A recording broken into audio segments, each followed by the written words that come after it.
Serial वसुधा में आ गया है बहुत ही धमाकेदार ट्विस्ट। जी हाँ, आप आने वाले ट्विस्ट में देखने वाले हैं कि यहाँ पर अब जो प्रभात है वो अपने भाई मयूर को लगाने वाले हैं एक जोरदार थप्पड़, क्योंकि काकूसा का सच आने वाला है सबके सामने और सबको पता चलने वाला है कि आखिर घर का भेद ही कोई और नहीं बल्कि काकूसा ही है, जिसके बाद उनका बहुत ही बड़ा बुरा हाल होने वाला है।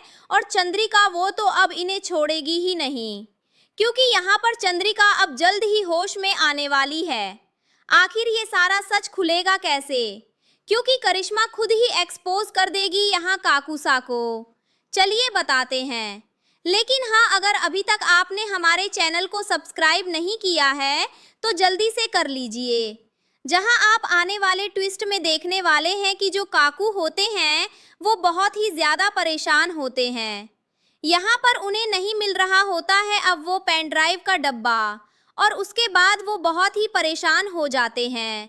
लेकिन इसके बाद यहाँ पर अब जब किडनैप कर लेती है करिश्मा, अब यहाँ पे प्रभात और चंद्रिका को, तो यहाँ पे अब वसु और देव इन्हें बचाने के लिए वहां पहुंच जाते हैं, लेकिन बचा नहीं पाते हैं, क्योंकि करिश्मा कहती है कि तुम्हारे घर का ना एक भेदी है जिसने तुम्हारे घर की लंका ही ढा दी है, क्योंकि तुम्हारे घर में जो वो पेन ड्राइव थी ना, जो बहुत संभाल के रखी हुई थी, मेरे खिलाफ जो सबूत थे वो मेरे पास आ चुकी है और मुझे पता चल चुका है कि तुम लोगों का प्लान क्या था।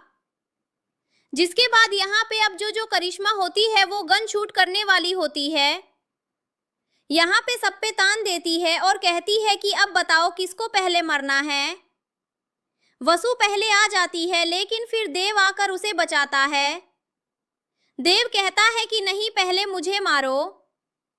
फिर यहाँ पे अब आ जाते हैं फिर प्रभात और कहते हैं कि तुम मुझे मारो, मेरे परिवार को छोड़ दो।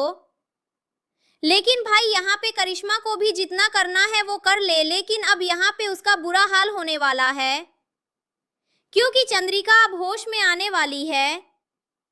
इसी बीच ये पता चलने वाला है कि जो कुछ भी कांड हुआ है और जो कुछ भी हो रहा है वो सब करता धरता कोई और नहीं बल्कि मयूर ही है। मयूर ने ही जानबूझकर ये सारा खेल रचा था, और यहाँ पर अब वो इसलिए किया उसने क्योंकि यहाँ पर अभी तक उसे लग रहा था कि फिर भाग के जाने के बाद अब चंद्रिका भाभी वो तो सही रही, नहीं तो सब कुछ कौन संभालेगा, मैं संभालूंगा। लेकिन यहाँ पर ये करिश्मा टपक गई, और करिश्मा के आने के बाद अब जब फिर से लौट कर आ गए हैं प्रभात, तो भाई तो प्रभात को देखने के बाद अब काकू समझ गए कि उनको तो अब कुछ मिलने वाला है नहीं, इसीलिए वो करिश्मा के साथ हाथ मिला लेता है ताकि कम से कम कुछ तो उसके हाथ लग जाए। अब देखना काफी इंटरेस्टिंग होने वाला है कि आखिर प्रभात और चंद्रिका क्या डिसीजन लेते हैं सारिका और मयूर के बारे में। आपको क्या लगता है कि घर से धक्के मारकर उन्हें फेंक देना चाहिए बाहर? आप हमें जरूर कमेंट करें। ऐसी खबरों से जुड़े रहने के लिए हमारे चैनल को जरूर सब्सक्राइब कर लें।